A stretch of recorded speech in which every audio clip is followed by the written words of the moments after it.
And Gaming Gladiators with that 1-game advantage, looking for a clean 2-0 would be huge for them.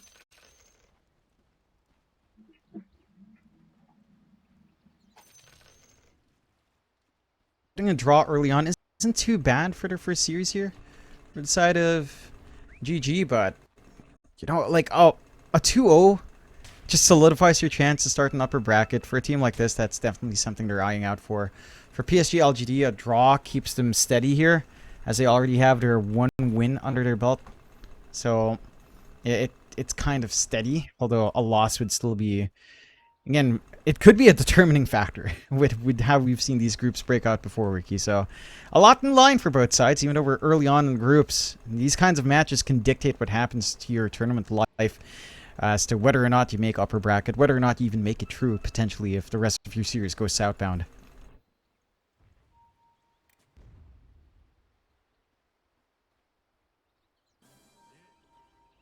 All right.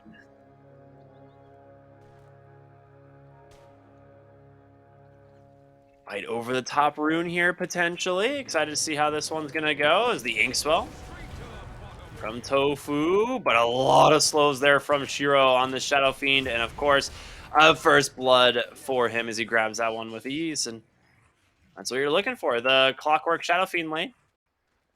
These first kills give so much more gold and experience than they used to.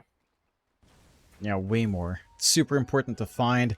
Having that kind of strong start for Shiro is, again, going to set up. We did see Shiro pick up First Blood last time, but on a hero like SF, it does feel like it can snowball off the back of that so much better. So I'm keen to see how they kind of handle it on GG. I do like that they shift Tofu up top anyway, so they don't run the Rubik Doom lane. And the Grimstroke Doom lane, it can get aggressive with the Inkswell, and they'll try. Apply some pressure. This definitely has a lot of damage between these two heroes, but forced to throw the blood grenade there to try and make some space, peel off that Clockwork. Shiro, I think, is probably just going to hold some of his spells here until he gets to level 2. He just needs to be able to get those Necromastery stacks rolling. Yep. Shall we talk about mid, the Void Spirit versus the Kunkka? Yeah, this lane's pretty stable for both sides. Again, you can kind of play this fairly well, nothing to say, although Quinn can just stand back a little bit more, play a bit defensively until he sees that early Tidebringer commitment. And you can get some more aggressive play for nothing to say as the levels go up, especially once he has level 2 Tidebringer there.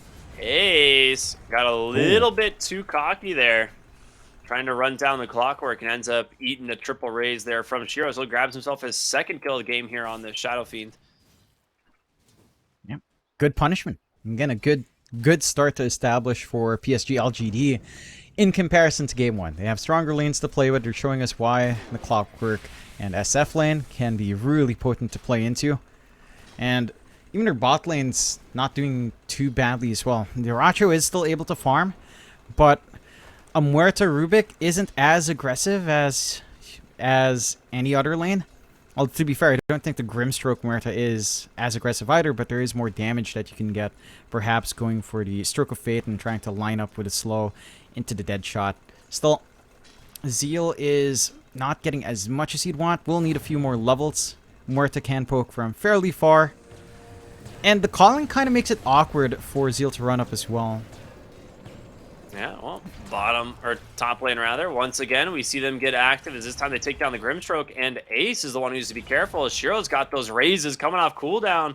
The slows are there. The third raise will connect with the cogs just off the mark, and Lions have taken a bunch of tower shots as a result. Overall, still very good for this safe lane of PSG.LGD.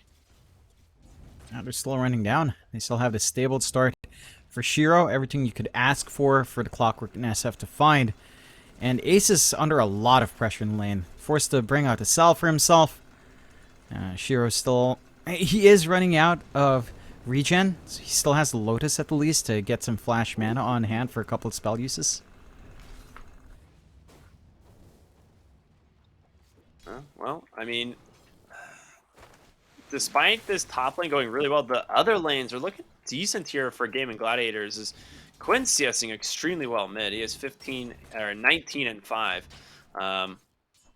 Muerta doing okay in the bottom lane as well. So at least these other lanes are not, you know, really a disaster for the side of Gaming Gladiators. That being said, they do actually put a lot of damage into Dyrachyo right there.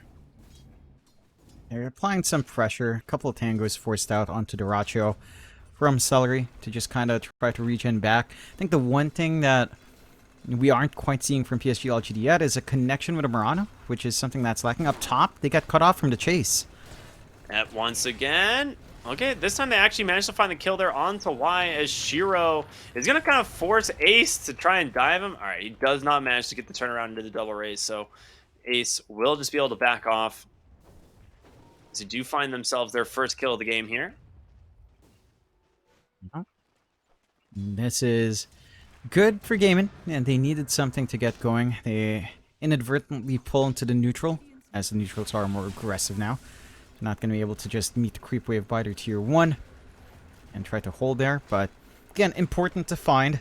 Still in a good position for PSG.LGD, although there is a slight net worth advantage coming out from gaming, which you would sort of expect. And to your point with the other lanes, you are still getting that farm you'd want.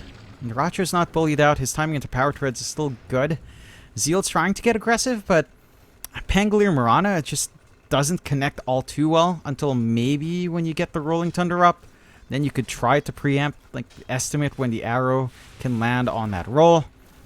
Go from there. No opportunities to rotate here for Planet due to the pressure onto Zeal. So you're not able to try to get, nothing to say, to kind of snowball off with, say, X arrow combos while Quinn is still vulnerable. And it does feel like it's going to be too late for any movement now. He's about to hit his 6. So it's harder to pin him down at that point. I mean, he's going to use this right away to just jump the Kunkka, and that's his level 6 timing. But nice torrent there. Instead, top lane, they get a dive where they manage to trade 1-for-1. They get the Doom. And he will TP to safety in the mid lane. So X TP on out. He's fine. Well played there by Nothing to say not to give up that kill. Yeah. Doesn't have a bottle to really manage his return to lane to apply even more pressure and just have stronger regen on hand, but oh boy, DD. Yeah, this is a little bit scary.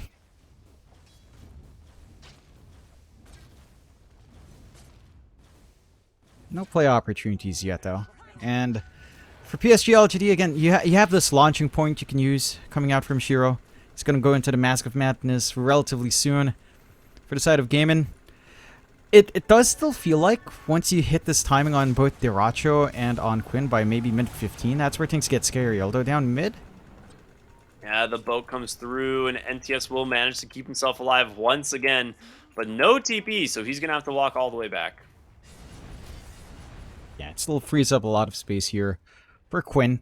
Would have probably wanted a bottle top up, but his rune's gone. His bounty rune's gone, so he can't really just try to fill up that way. A little bit of a rotation out from LGD up top, though.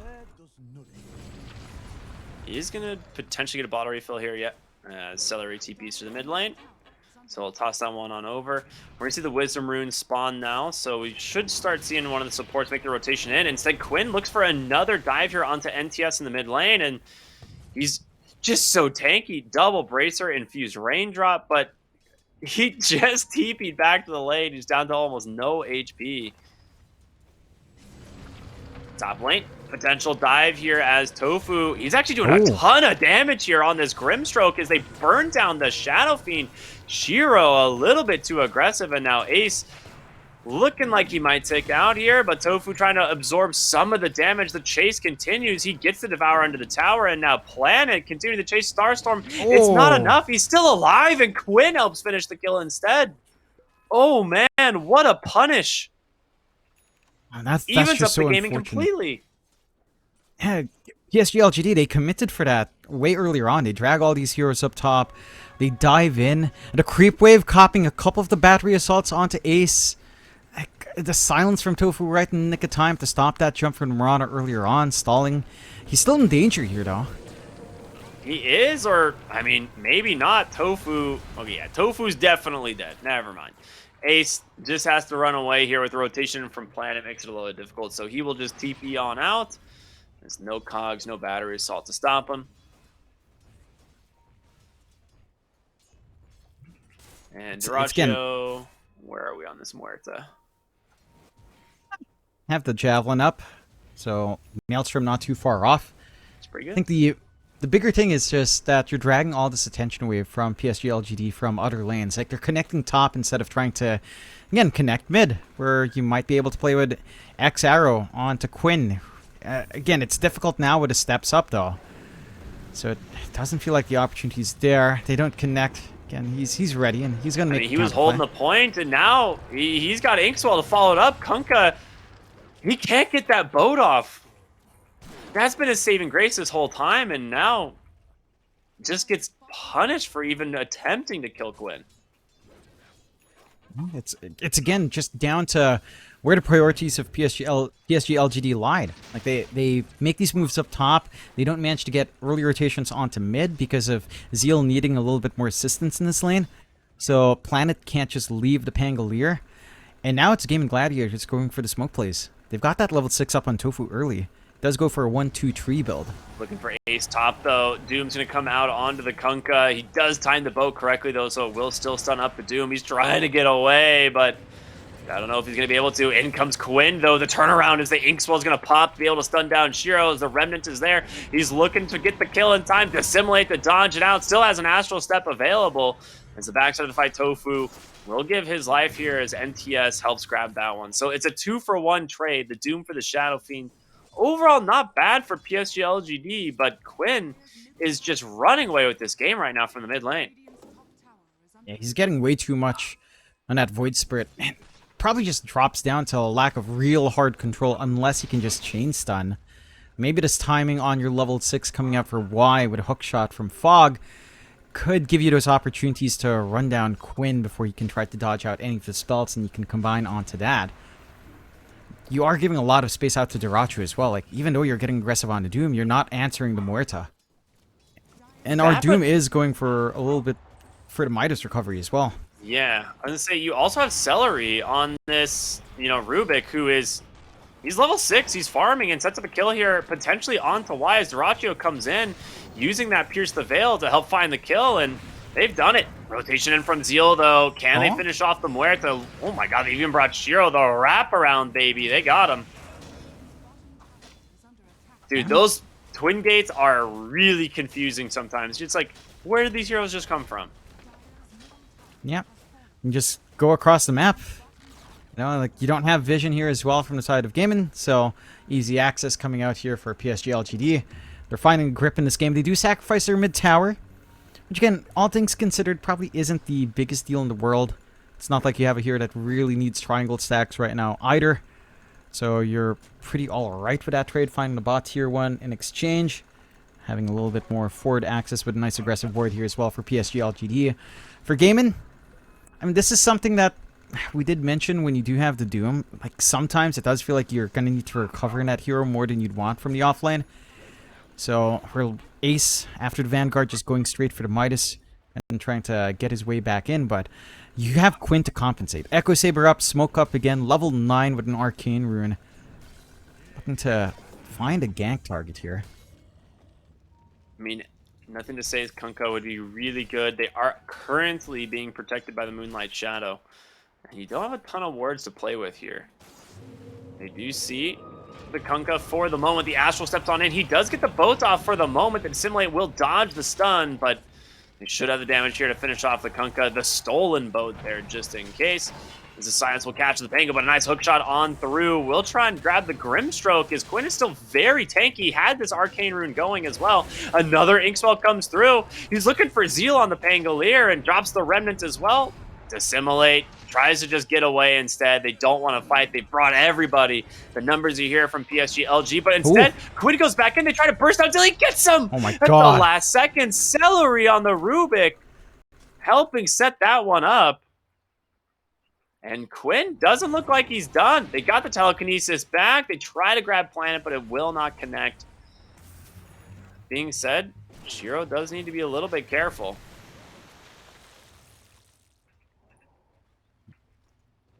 Not going to be under threat for too long. Big plays coming out from Gaiman. Like that stall out with the lift back to slow down that kill onto Tofu. The stolen Starstorm right in the nick of time to help soften up that target in Zeal. Quinn just fully maximizing that Arcane Rune as well, and he's still ready to go. Like, why is not safe here? No, he's got an Echo Saber now. He does so much damage as he jumps forward. Trying to get the auto attacks. That will be able to stagger for the slow hook shots away. And again, still has another Astral Step to continue the chase, to simulate on forward, and a Remnant to help find the kill. Dude, the amount of just slow you have from the Astral Step and the Echo Saber is so nuts. Yeah, it's obnoxious. Quinn's using it to its highest potential here. And all this action across the map has been giving a lot of room out for Ace and for Dota2 to keep this farm game going. They're pulling ahead of the other cores from the side of PSG.LGD. Like, the only core they're not overtaking right now is Shiro. He is the one that's had a great lane coming out, has his item build up, going into the BKB next. So your SF can just start to take frontline fairly well. I want to see the side of PSG.LGD play around or control though. Like, we just haven't seen them be able to play with big hook shots, big rolls from Zeal yet. This might be their opportunity though. Yeah, they do manage to find something here. They will go and get the Soulbind onto the Pango as the X-Boat does come through. And they will be able to settle for one. The question is, can they get more? They're looking for Celery here on the Rubik, but he's gone. He's really far away now. So you get something at least for the Moonlight Shadow and the usage of the boat, but I think overall favoring Gaming Gladiators is they're just farming up more on the map right now. Yeah, they're being really efficient. Like, the Rocher's just safe playing in their side lane right now. The Midas from Ace rushing into his travels. He can just keep his momentum in the front of these fights and just set up for his team. They're not stopping on PSG.LGD, which is one thing their lineup can do. They don't have the longest cooldowns here. They have really good vision here to play with, but the question is, who are they going to find? Celery behind the tower. There'd be a great opening. They get the hook shot into the arrow, and that will be a dead Rubik.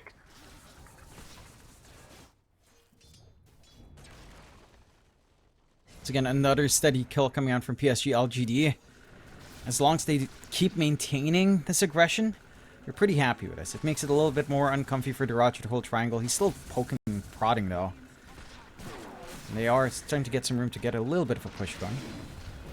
Oh, they really want to dive them where they hear the nice silence. Will stomp that Pango's roll though.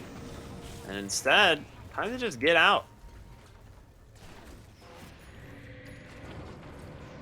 On the backside of the fight, though, they managed to catch the Pango. Oh, Quinn goes boy. in once again with the help of the Inkswell. And they can just keep this aggression going. He's got another Astral Step. Does not end up catching vision there of Y, though, so he'll end up backing away. They find a bigger kill despite dropping their supports earlier. You find his kill on Zeal. Worth a lot more for Gaiman to find. And Quinn already has his full Kaya up onto the Sanj next. So once he has that extra stat resist, extra HP to play with, and extra damage as a universal hero, his presence up front is going to be even harder to deal with. And for PSG.LGD, this BKB timing on Shiro is still big.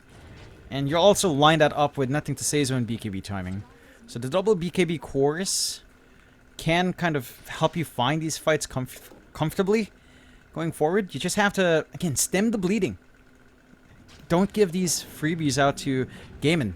Don't overextend too hard when you're not sure of the rest of the positions from Gaiman Gladiators. At some point, though, they've got to hunt the Rocher down or Ace down. Okay, allowing this free farm is just... It's going to be painful to deal with it down the line. And again, we have to see something come out once those BKBs are up and running. Nothing's to say done. Shiro not too far off. Double BKB is going to be super impactful. And you've got the Diffusal up for Zeal as well. So more output, more control over the inhibit up and running. Should make it easier to get the chain stunts off of the roll. Yeah, I like that. I think it'll work out quite well. I just love the fact that Quinn and Tofu have just basically played side by side with each other. Hook shot into the mid lane. He will get caught for the Inkswell. Dissimulate, not quite yet used, but there it is. Able to dodge it out. The arrow ends up catching the Clockwork on the back, and they get the double doom. Oh no, the turnaround is there, but a huge Requiem from Shiro, and he's got that shield rune to protect him for the moment. He's just dumping in the damage. It's time to get away here if you're on the side of Gaming Gladiators, but maybe you can turn around. Shiro with BKB looking good. The double doom ends up barely finishing off both of these heroes. Dude, they both died with, like, the last tick of the doom, I swear. What? Yeah. I didn't think it was going to be enough damage. I was looking at it. It was barely enough, dude. Like, the last That is HP insane. removal comes through. He went down to, like, 20 HP and died to the Doom. That is insane. That just makes it so much better for the side of Gaiman. They get the core kill plus the support. They waste that first BKB on Shiro. They dodge out really well. If Shiro didn't have... If he didn't have that shield rune, they might have committed even harder in Gaiman. They might have been able to even find that kill once the BKB fades on the Shadow Fiend. So, I mean, it's bouncing back in for Gaiman. 6k lead their way. They're allowed to keep farming up on the Racho. He has not taken the activity outside of a couple times. He was ganked up. His Force Staff's almost done. Hurricane Pike afterwards into that Daedalus. That's when... I mean, it's already a bit ridiculous with just a Hurricane Pike up, but even with just a Chrysalis, this hero just hits so damn hard on the Muerta. I love this hero. For a while, I was running just like Magic Wand, like 3 branches from this. Ooh, mid lane. Hold on. There's going to be the Soulbind once again as they take down the Clockwork. Shiro trying to get aggressive, but Quinn knows better than to go for the dive there, and we'll just back away. They'll settle for the 1. And they force more heroes to the mid lane while they just do this. Again, relieving pressure from Deracho, relieving pressure from Ace, who is working onto the Blink. That's the point where you want to see the Doom join more frequently, or at least whenever the Doom's up. Just kind of take point. And that should align pretty well with at least perhaps the Chrysalis coming out on Deracho. So more output coming out. 6k lead. Shiro, the only hero so far in PSG.LGD to be above any of the Gaming Gladiators cores. Number 2 right now on that SF. Going into his own Chrysalis. Probably into the Silver Edge, but kind of open for him to go full nuke as well. And again, for PSG.LGD, I mean, they've got this draft that feels like it should just be able to find X mark arrows, have hook shots to start with, but they haven't been in that position for a while. Yeah, they really haven't.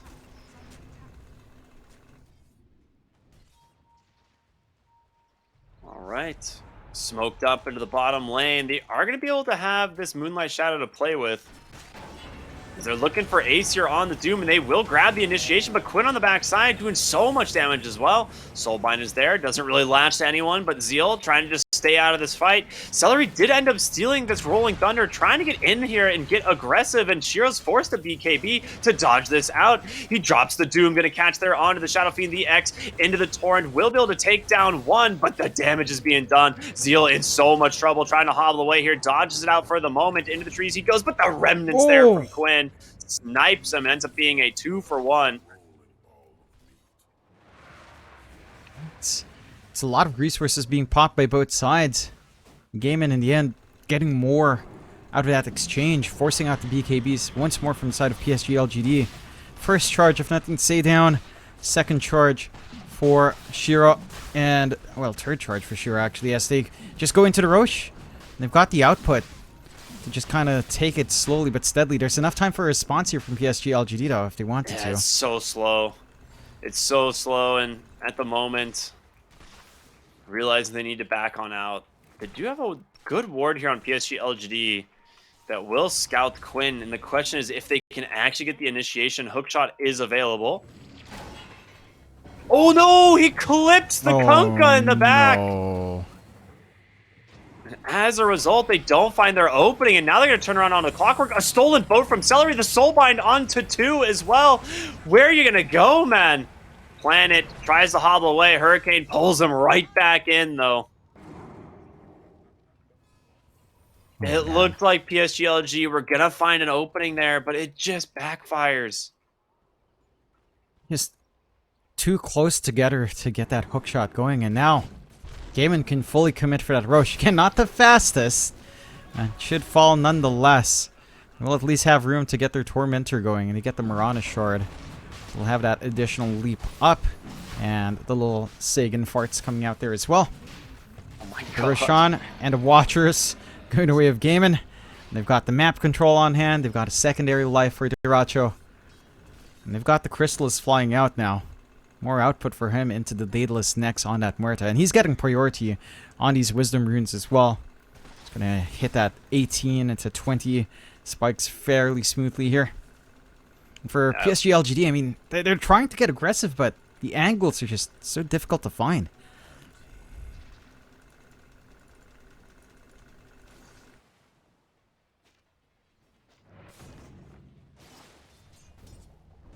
right. It's an 8K gold lead. Gaming Gladiators just still looking so dang good in this series. I mean, Quinn's at 8-0-5. He'd be so worth trying to commit heavily to get a kill on him. The gold bounty as well as the XP bounty would be pretty massive. But he's going for a BKB next. And he's already got the Kaya Sange and an Echo Saber. So, I mean, he's pretty tanky just right out of the gate with just these items. 2.4k HP on Strength Boots. Can go for the Disassembly on the Echo Saber as well if you wanted to go for the BKB that way. I'm just going to pocket it for now. For the side of PSG.LGD, it's kind of all in on Shiro. He's going for the Daedalus. They've got the Blink up on Zeal, so it can simplify the process for him jumping forward with a Rolling Thunder, at the least. And they've got the Fortify to stall out this top push coming out, but it's just set to fall for free here for Duracho. Just gonna be able to find it, and they'll go hunting. Whew. They are definitely going hunting. Celery was smoked up, making his rotation mid, and PSG under the cover of Moonlight Shadow once again. The scan does connect, so they know something's going on here as Duracho takes the outpost. He's looking for something. It does connect on the fear, and Pango goes right in. He gets caught by the silence, and he's just going to get crushed by this Pierce the Veil. Muerta is not messing around. Yeah, I mean, that jump forward from Zeal just punished by Duracho so nicely. All by himself. Didn't even need too much backup there. Just additional control to ensure that the roll doesn't come true. So, even then, like, jumping Duracho of all heroes with the Aegis still up just feels extra difficult to kind of pin this guy down with 2 lives. Yep, nice little pick on top here. Again, Tofu and Quinn just doing a really good job at playing together on these really high, really high gank damage heroes. Yeah. And they've cleared out 2 tier 2s. Like, the bot lane's still fully intact for PSG.LGD, which is one blessing for them in this game, but that full BKB is up now for Quinn. So even if you could find this big target, like, how do you chain stun this guy down? Seller grabbed himself a torrent, not too bad. Yeah, I think I agree. Like, I actually don't know how you chain stun down Quinn at this point. Like, there's not really a lot of options for that. Like, he has a BKB, so if he ever even feels threatened, he's just going to BKB and walk away. And it's not like you have the Arcane Blink, you know, Requiem that we used to see out of Shadow Fiend. Like, that Arcane Blink has been changed. Doesn't really do the same thing anymore. So, you're not going to be able to hold this Void Spirit down long enough. Certainly not, and well, you've got the big damage spike lined up for Duracho. He's got his Daedalus. Shiro has his as well in the SF. But the Muerta in the Pierce the Veil form with that Daedalus, it's scary. It's very, very scary to play into.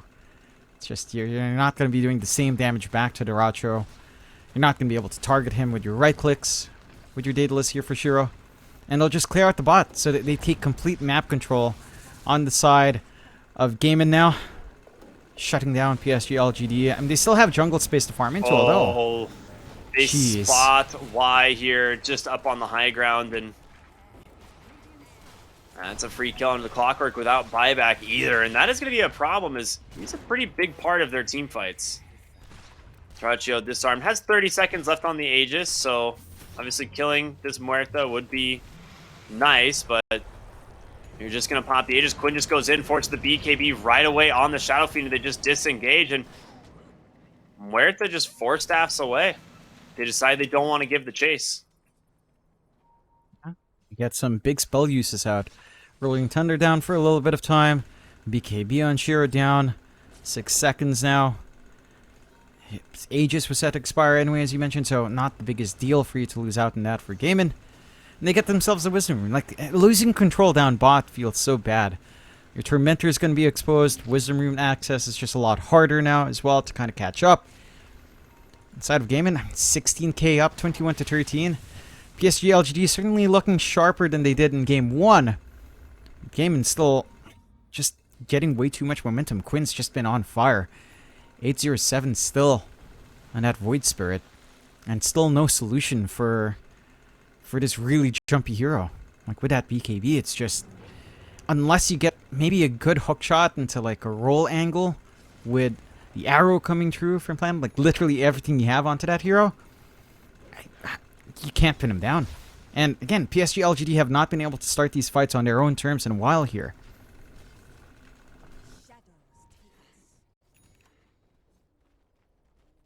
Yeah, it just feels like it's going to be a slow bleed here. Like, you're going to have some incredible high ground to hold here, but even then, they just jump into the mid lane here once again, hoping to try and force a reaction out of Shiro, get that BKB on cooldown, but he doesn't fall for it this time.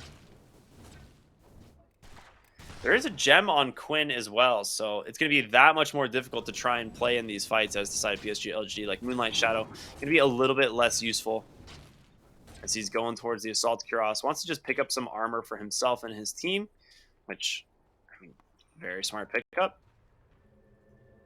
Helps a lot up against that Void Spirit for sure.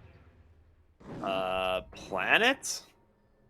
Snipes the Wisdom Rune, finds the Tormentor.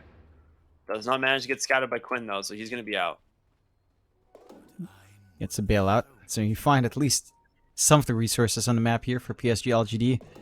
You break Gaiman apart just a little bit. They're moving as a unit down bot. Get some forward vision going for themselves. Can't really go for a... Oh boy, Ace, that is some hate, my friend. Just finding the Clockwork solo. He's like, yeah, whatever. This is worth it. I haven't used Doom in a while. It's got an Octarine core. Yeah. And just put it on cooldown. You don't feel like you're going to be engaging onto the high ground anytime soon. Get a pick off. Clockwork Hilt is huge. That's vision that you want to use to get these ganks going your way. On the side of LGD, it's BKB piercing stun that just feels so impactful as well. They just get punished for sneaking around, grabbing a bounty rune here. As the 20k lead holds for the side of Gaiman. LGD can try to smoke up once more. Without the clock, it can feel a bit tough, but at the least Wise respawn back in here. Dyrachyo has the fully completed Moon Shard now. Ace just jumps in aggressively as Zeal tries to go onto Dyrachyo and just gets destroyed. You can't do anything about it. X will catch Planet here on the Mirana, but they're looking for Shadow Fiend up onto the high ground. Instead, he's got the BKB. The Requiem's going to come through, but they just stay right on top of him. Quinn taking a beating, but manages to get on out. It's not enough. 4 dead on the side of PSG.LGD. Has nothing to say. Will make his way into the base, but the damage from this Muerta is just overwhelming. The Force Staffs, the chase continues. They're not done, man. Into the fountain. It cannot protect you. GG comes out without even cracking a tier 3. Gaming Gladiators close this game out. I mean, what a clean series coming out from Gaiman. Game 2 looking a little bit better for PSG.LGD, right? Like, they managed to have lanes that can play.